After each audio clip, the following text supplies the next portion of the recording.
everyone at Landkey Primary School. I'm super excited to be cooking with you guys today. Your teachers have told me how absolutely amazing you've been with all of your homeschool learning. Well done guys, you're absolute superstars. So today we're going to be making super stuffed. Hello everyone and welcome to our cooking session today. I'm so excited to be cooking with you and to be making our super stuffed peppers today. My name's Claire and I run the Time to Cook Club's online cookery sessions for children and adults. So today we're going to be making one super stuffed pepper, which would make an ideal lunch. Before we start, you need to go and ask your grown-up to preheat the oven to either gas mark 6 or 200 degrees or 180 degrees if you're using a fan oven. The reason we need to preheat the oven is to make sure that the oven is at the perfect temperature to cook our bakes in when we're ready to pop them in. The reason we have to ask our grown-ups to do this special job is because ovens can be very hot and so can get very dangerous. And we definitely don't want any burnt hands or fingers today. So before we start cooking, we must go and wash our hands to make sure that they're all sparkling clean. So if you haven't already done so, now's the perfect time to do that. So hopefully if you're cooking with me today, you have all of your ingredients weighed out, measured and ready to go, and also the equipment from the equipment list. So let's make a start. So if you haven't already, you need to work with your grown-up to prepare your couscous. So you'll need to measure out 25 grams of couscous, and then you'll need to ask your grown-up to boil the kettle for you and to measure out 40 millilitres of water. Don't add the water to the couscous just yet, because you'll also have to cut up a quarter of a stock cube. So that's cutting a small stock cube into 4 pieces and then adding one of those pieces, 1/4 of a stock cube, into your boiling water with your grown-up's help, and then your grown-up can give the stock cube a good stir in the water with a spoon until the stock cube dissolves. The reason why we are asking our grown-ups to do these special jobs is because obviously the water will be boiling hot and we definitely don't want any burnt hands or fingers today. So once the stock cube has completely dissolved into the boiling water, you can ask your grown-up to pour the stock into your couscous. Then you'll need to place a plate over the top or a lid and just leave it for 5 minutes to cook, okay? You can finish by taking a fork and just fluffing up your couscous. So I'm just kind of moving my fork around the couscous, okay, which is going to help to start to separate some of the grains. Okay, and that's your couscous all sorted. Okay, so we're going to be using a spring onion in our recipe today, and this is a spring onion. So before we start, you might want to just peel back one of the layers of the onion to kind of freshen it up a little bit. Like me, you found your spring onion at the back of the fridge. Okay, so just freshen it up a little bit, and then we're going to cut the roots and the shoot off. Okay, so if we hold our spring onion like this, you'll see you have got a little hairy bit on the end. Okay, they are your roots. So what we're going to do is with a knife, we're going to carefully cut the roots off of your spring onion. Now, just before we start to use our knives, there are some golden rules that we need to follow, okay?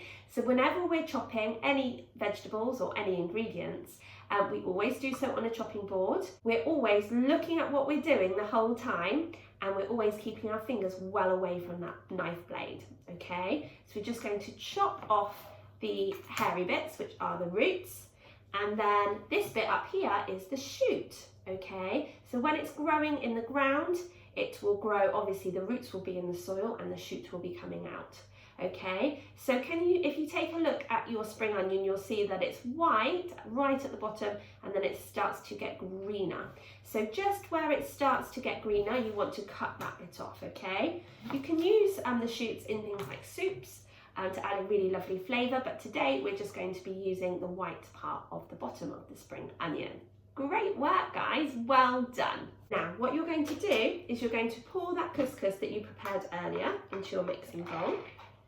Okay. You're then going to use some scissors to cut the spring onion into small slices to add to the couscous. If you don't have any kitchen scissors, don't worry. You can just use your knife on the chopping board, following our golden rules, to cut the spring onion into small slices. But I'm going to use some scissors. Remember that scissors do have really sharp blades too, so keep your fingers well away from those, okay? So we're just going to cut it into nice and small pieces. So when you cut your spring onion, it will look a little bit like there's kind of rings coming off it into your couscous. And like I said, this is going to add a really lovely flavour to your couscous. And just continue until you have cut all of your spring onion into small pieces. Now with this video, if you need to pause it at any time to catch up, please do so by pressing the pause button on the device that you're watching it on. There is absolutely no rush, so please do take your time. It's now time for us to prepare our mushrooms.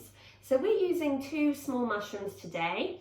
I'm going to peel my mushrooms, and to do that, what I'm going to do is I'm going to take the stalk out, give it a wiggle, and then take it out, okay? And then you can pop your thumb into the middle of the mushroom where there's a hole, and you can try and have a feel of the skin, which is just underneath, and then peel it round, okay? So you're just kind of cleaning up the mushroom. We don't wash mushrooms because otherwise they'll absorb all the water and they'll soak it up like a sponge, and then they'll be really mushy, okay? So we're just going to peel our mushrooms. Great work, guys.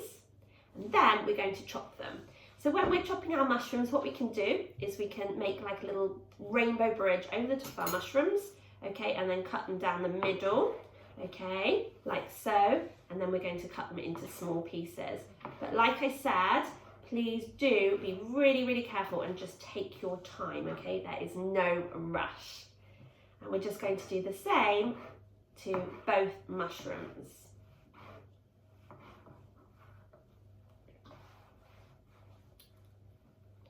And again, we're going to make that lovely rainbow bridge over the top, and then we're going to cut the rest of the mushroom into small pieces.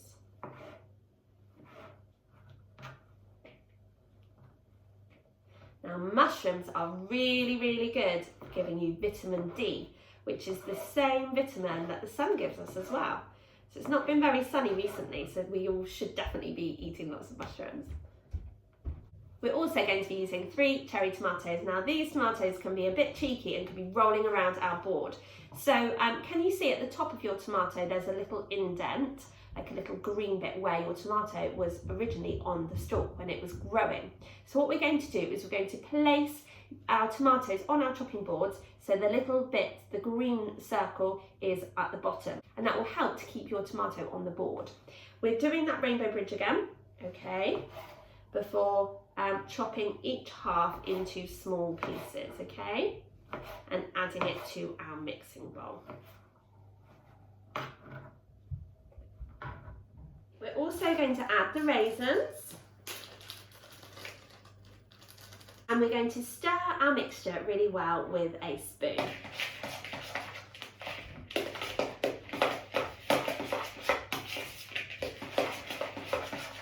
Until all of those lovely ingredients have been mixed in together like this. If you're using parsley, then you can get your herb and you can get your scissors and you can gently snip the parsley into small pieces and add it to your bowl. Now, using fresh herbs is a great way to add a big burst of flavour to your dish. And again, you're going to give that a stir. And then if you're using them, you can add your pine nuts now. And again, we're going to give that a stir. Okay, so now it's time for us to prepare our peppers, because we're going to stuff our peppers. So we're going to put this mixture inside our pepper and cook it inside the actual pepper. So you need to get your pepper with the stalk facing up, okay? And then we're going to pop our thumbs either side of the stalk and we're going to push down hard, okay? So you should have popped the stalk down inside the pepper. So now you can ask your grown-up to help you to cut around the rim of the pepper, okay? So we're going to make a kind of a bigger hole, okay, like so. Quite tricky, which is why we're asking for you to get your grown-ups to help you. Now what we're going to do is we're going to turn that pepper upside down onto your chopping board, and we're going to give it a tap, tap, tap, tap, tap, and that should help to get all the seeds out. Okay, if you have a look and you've still got seeds there, then you can do it again, okay, and you can also use your fingers to just pull out any kind of white bits from the pepper, okay, and any seeds. So we're just trying to get all of those seeds out before we start putting our mixture in. So before we start stuffing our pepper, we need to grate our cheese, okay? So you'll need a cheese grater. Now, be really careful when you're grating your cheese because the blades are really sharp. They can cut cheese, so they can definitely cut your fingers, okay? So to grate our cheese, we're going to hold our grater really firmly with one hand and the cheese with the other, and we're just going to stroke our cheese all the way down our grater, being really, really careful that we're keeping those fingers well away from the blades. Okay, so go nice and slowly with this. You definitely don't want any grated fingers. Now, if you have a grater like mine, you can look in the middle and you can see the cheese starting to come out, okay? So there's two sides of the grater, maybe, if you've got the same grater as mine. So you can use either side really, okay? And if you have any bits of cheese that are too small to grate, you can just pop them in with the rest of your cheese. So now what you're going to do is you're going to stuff your pepper. And to do that, you'll need your spoon. And what you're going to do is you're going to spoon the mixture that you've prepared down into the pepper, okay?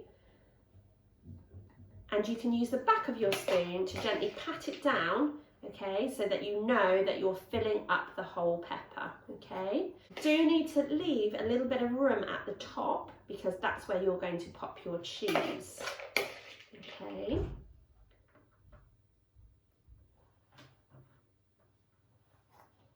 And just keep pressing that mixture down deep inside the pepper, okay, to make room.